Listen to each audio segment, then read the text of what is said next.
Hey guys, I am here to talk about the fundamental theorem of calculus, which is probably one of my favorite theorems in all of calculus. It's just incredibly beautiful how you can take a derivative which models rates of change and relate it to the integral which models area. It's pretty crazy. We talked some about this last time when we looked at the velocity and we built kind of the antiderivative of velocity as the area underneath the velocity curve. So now we actually have this big theorem that really relates the two. So the fundamental theorem of calculus has two parts. So I kind of broke it down for you in terms of words first. So the first thing that I said for part one is where we take an antiderivative and we use it to construct a definite integral. And then part two, you kind of go backwards. This is where you use a definite integral to construct a function that will model the area that's actually your antiderivative. So I've given you the first fundamental theorem of calculus right here. So this just tells us that if we take a definite integral, which will calculate the area underneath this curve f of x between a and b, some interval, then this is just the antiderivative of f of x of little f evaluated at b minus the antiderivative of little f evaluated at a. So there's actually some neat things that we can do with this. We're not really going to talk about these today, though. I'm mainly going to focus on the fundamental theorem of calculus part 2. And this tells us that we can actually write a function that will model area. And we'll call this an area function. And we can write it as a of x. Sometimes I write it as capital F of x. Just depends what you like. And so now we can take and our independent variable in this area function is going to be our upper limit of integration. So we have a function that will model this area, and it's really based on that upper limit. So one neat thing that this does is that it kind of relates the derivative and the integral and shows that they are inverses of each other. So this is another really neat part of it. So this tells us that d dx, which would be the derivative with respect to x, of this area function is equal to our original function f of x. So a lot of the questions that are asked are just kind of conceptual regarding the fundamental theorem of calculus part 2. A lot of them just want you to kind of take the derivative of an integral and see what you get, which a lot of times just entails, taking this upper limit of integration x and plugging it in for whatever variable that they've defined f under. Another thing you can look at is if you actually, instead of having an x as your upper limit, if you have an f of or some function. And generally questions like this will ask you to take the derivative of your integral. And so then you do something very similar to what you do. You plug this in, this g of x in for t. But kind of, think about what happens when you take derivatives. You also have to deal with the derivative of your inner function. So I call this the chain rule for the fundamental theorem of calculus. So if you have an upper limit that is not just x, and its derivative is not just 1, that's really what you're interested in, is the derivative of g of x1. If it is, then you just plug in what's up here. If it's not 1, then you plug in what's up here for t or z or whatever it is, and then you have to multiply the outside by the derivative of g. So let's try some examples where we work with this second fundamental theorem of calculus. So here, I've given you a couple easy ones. So it's really important to read the instructions, because if I just saw this right here, I would probably, start scratching my head and trying to figure out how to integrate sine squared of t over t, because we really don't know how to do that.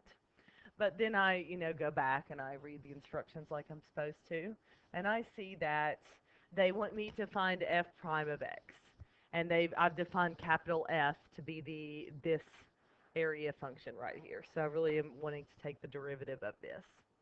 So the derivative and my integral are inverse functions of each other. So what I need to do is I need to use this second fundamental theorem of calculus, and it tells me that these will cancel each other out. Now, one thing to think about is your lower limit. Your lower limit always needs to be a constant, and your upper limit always needs to be a variable or a function defined in terms of a variable. So let's go ahead and let's use the fundamental theorem of calculus and see what it tells us. So it tells me that this thing is going to be equal to f of x. So really, I just need to plug in x for all my t's. So this is equal to sine squared x over x.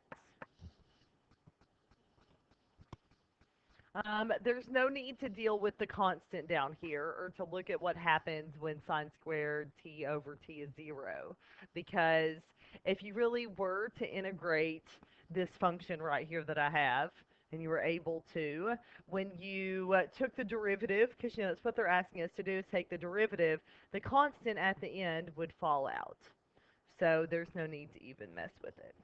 All right, so let's take a look at another example. On this example, all we want to do is we want to rewrite it so that we have a constant on the bottom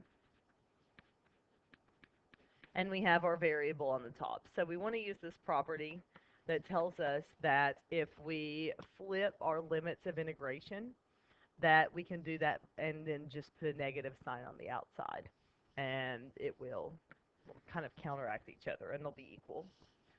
So now my lower limit needs to be 2, and my upper limit needs to be x, and then I've added this negative sign to the front.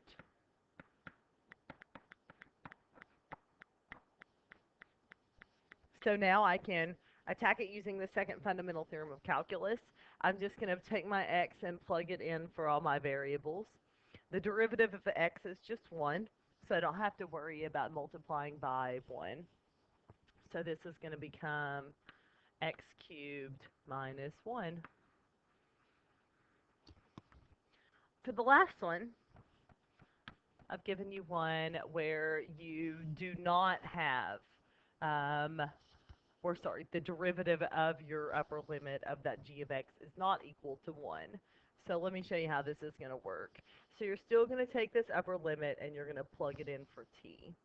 But what you're going to do is you're going to have to take cosine of x squared cubed, and multiply the outside by the derivative of your inner function, which is going to be 3x squared. Oh, yeah, no, that's it. And so that's it. So you just make sure you remember that your variable has to be on the top and your constant has to be on the bottom. Don't worry about plugging the constant in. Since you're taking the derivative, it's going to go to 0. It's just going to be 0 anyway. And then the last thing is that if your upper limit right there, remember, is a function whose derivative is not equal to 1, then you have to multiply the outside by the derivative of that upper limit. Okay, so let's talk about interpreting graphs using the fundamental theorem of calculus. So this is a really big AP topic. They really like to give you a graph of a function and ask questions about its antiderivative. So I really think that the easiest thing to do in terms of these questions is to just think about the fact that the derivative of capital F, so when they ask you questions about capital F, you have to think about the fact that you're looking at the graph of its derivative. So since we know from the fundamental theorem of calculus, if we differentiate both sides of this integral right here, we're going to get that f prime of x is equal to f of x, just exactly those exercises that we just did. So this is what you want to think about. You also can get questions like part A, where you actually have to take and shade some like shade in the area and calculate the area by hand because obviously you don't have an equation for this graph. So let's take a look at what we're given. So I always like to pay attention to my lower limit of integration. So it's 1. So that means that all of these areas that I'm going to be accumulating are going to be starting at 1. So I'm going to draw a line here just to help myself remember that this is where my area is going to begin. And then always remember, I like to mark my x-axis too. In this picture, it's kind of hard to see that any area below this x-axis is going to be negative. Any area above it's going to be positive. And then always remember, if you're accumulating area if to the left, then it's going to be negative. If you're accumulating area to the right, then that's going to be kind of positive. Make sure that your upper and lower limits, the lower limit is on the bottom and the upper limit's on the top. Now you got to kind of flip your signs around. So let's go ahead and start these integrations. Get a thinner pen. So we want f of -1. So what this is going to be is I'm going to start at 1 and I'm going to accumulate area to -1. So I want the area between the x-axis and the curve. So that's going to be this area right here. And now you just got to use formulas. So this is going to be the integral from 1 to -1 f of t, f of x dx, I guess. I guess it's t, but whatever. So I need to make sure that my lower limit is on the bottom and my upper limit's on the top. So I'm actually going to rewrite this, and I'm going to put that negative sign in front. So it's going to go from -1 to 1. And then now I actually want to see how I'm going to calculate this area. So I have a quarter of a circle. My circle has a radius of 2. So this is going to be -1/4 times 2 squared. But I also forgot something. I forgot that, I forgot that my area is underneath the x-axis.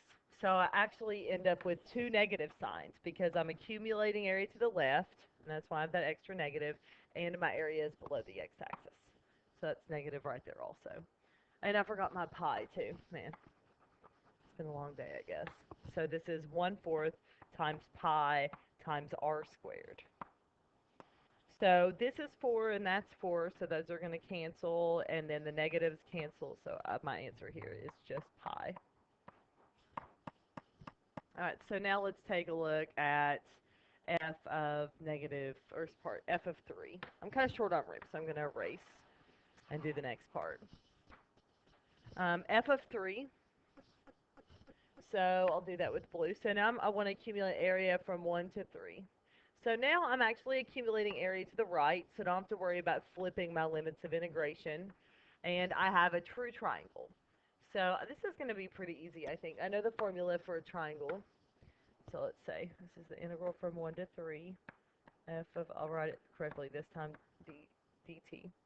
And this is going to be equal to 1/2 base times height.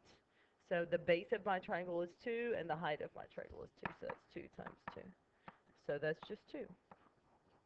The area is positive. It's above my x-axis. So that one's pretty easy. So let's try the last one. So this is also, so now this is 1 to -3. Integral from 1 to -3. And so I have f of t dt. So once again, I have to flip my limits of integration. So my lower limit's on the bottom. And then I want to look at this area. So this now is going to be from 1 to -3. So now I have a semicircle, half a circle. So the circle has a radius 2. So this is going to be negative. It's going to be negative again because it falls below the x-axis. And then this is going to be 1/2, right, times pi times 2 squared. So this is going to be 2 pi. That's my answer. So those are pretty simple. Just pay attention to your lower and upper limits. One thing that I'm really bad about making mistakes on is always starting at the very far left point, like just assuming that my lower limit is -5. And that can get you, make some mistakes that way. Always pay attention to where your lower limit is. So now let's talk about concavity increasing, decreasing. So they're asking me questions about capital F.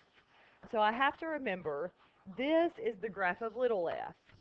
Little f is the derivative, sorry, f prime of x is equal to little f. So this is the graph of my derivative. So this is kind of what you want to continue to think in your head. So if we want to find intervals of concavity, then this is going to be where my derivative is increasing, because that's going to be where my second derivative is positive. So if I look at this graph from -1 all the way to 3, my graph is increasing. So this is going to be concave up from -1 to 3. Because f prime is increasing, which implies that f double prime is greater than 0. All right. On what subintervals of -5 to 5 is capital F increasing?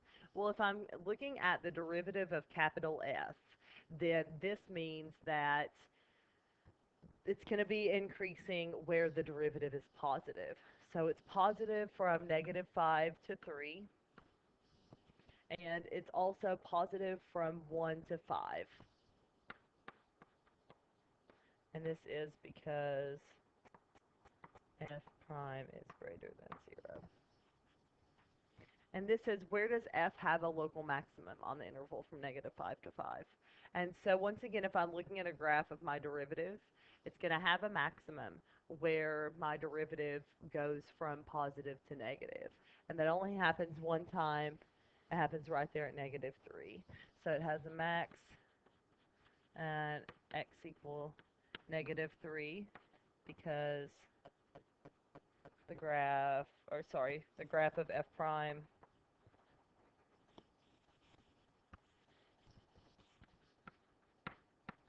goes from positive to negative.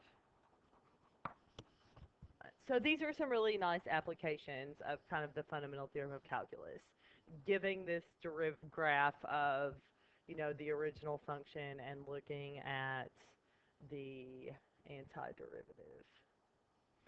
So now I want to kind of switch gears, and I want to talk about, really quickly, we're going to kind of breeze through this, about applications of integration, and how, and if you're given a rate of change, that you can find the net change because it's just the integral. If you're given a rate of change, you want the original function, you can take the antiderivative.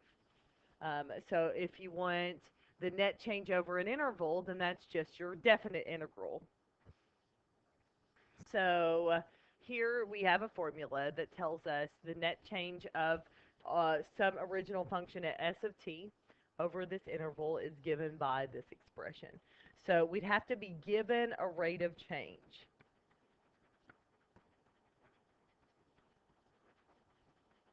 And then what we want is we want to integrate it from our lower to our upper limits, and then that's just going to be the net change over that interval. So here we have one that's pretty simple. So we have water leaks for the take at a rate of 5 plus 2t liters per hour. How much is lost between 9 and 11? And my hour starts at 7.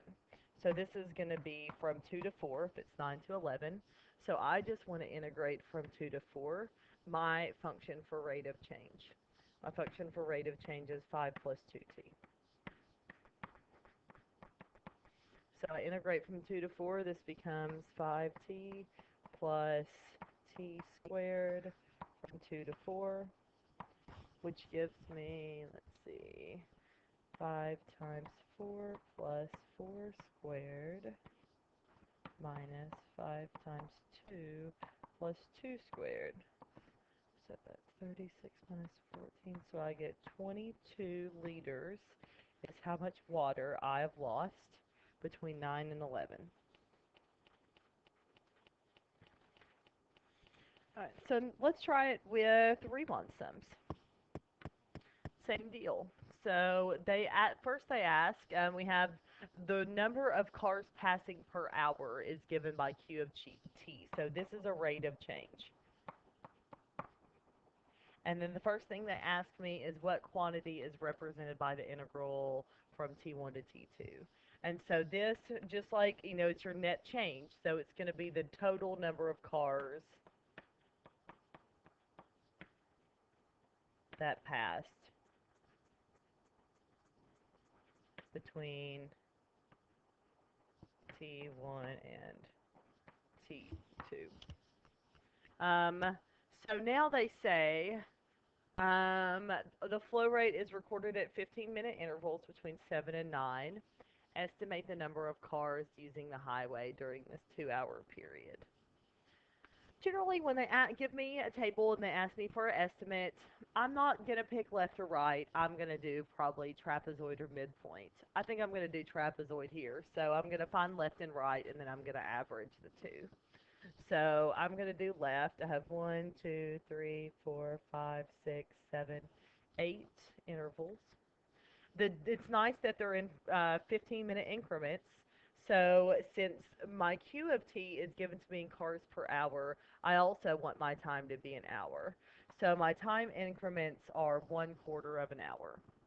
And now remember, with left, we're going to include the first point, but we're not going to include the last point.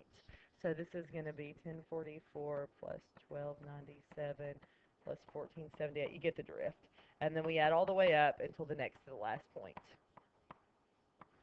And then once I've multiplied added all that together, multiplied by 1/4, my left sum is going to be 2612. So since I want, a best approximation generally, I'm going to do the right sum, and then I'm going to average the two. So my right sum, remember for right sum, I'm not going to include the first point, but I'm going to include the last point. And my distance still, my delta x is still 1/4. So then this is 1297 plus 1478 plus dot, dot, dot, all the way to 542. And then my right estimate is going to be 2487. So now I want best estimate. So I want the trapezoid, which is going to be my L sub 8 plus R sub 8 over 2. So this is 2550. So then I'd probably, write a sentence. Approximately 2,550 cars passed between 7 a.m. and 9 a.m.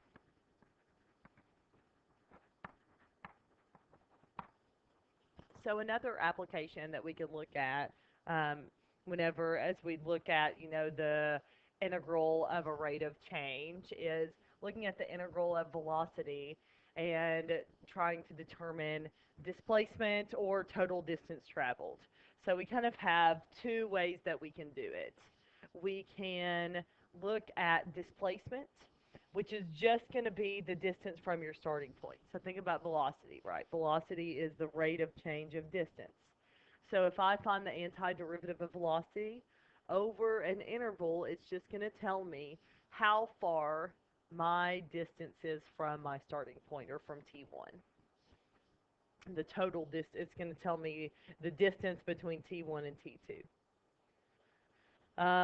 Now, sometimes you don't want to know how far you were from T1. You want to know your total distance that you traveled, whether it be positive or negative.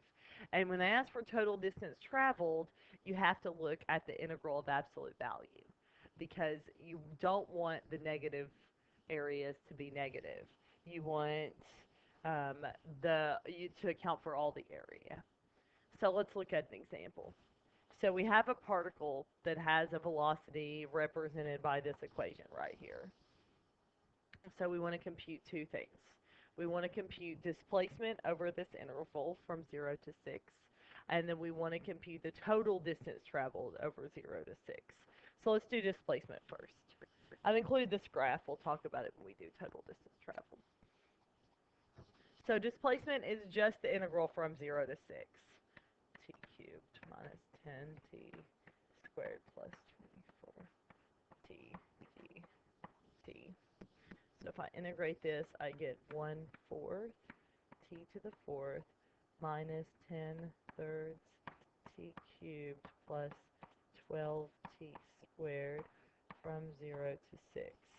And then when I plug in 6 and I do the math, I get that this is approximately, it is 36 meters. So this is how far I am from my starting point. So now let's talk about total distance traveled. So it's really helpful when you're trying to determine total distance traveled to look at a graph, because I don't want to take the antiderivative of an absolute value function. It's much easier for me to just look at the graph. So I've given you a graph right here and say, okay, all this negative area just needs to be flipped up and put above the x-axis. So what we end up doing is we take this negative area wherever it hits the x-axis, so wherever it's equal to 0, and we just change the sign.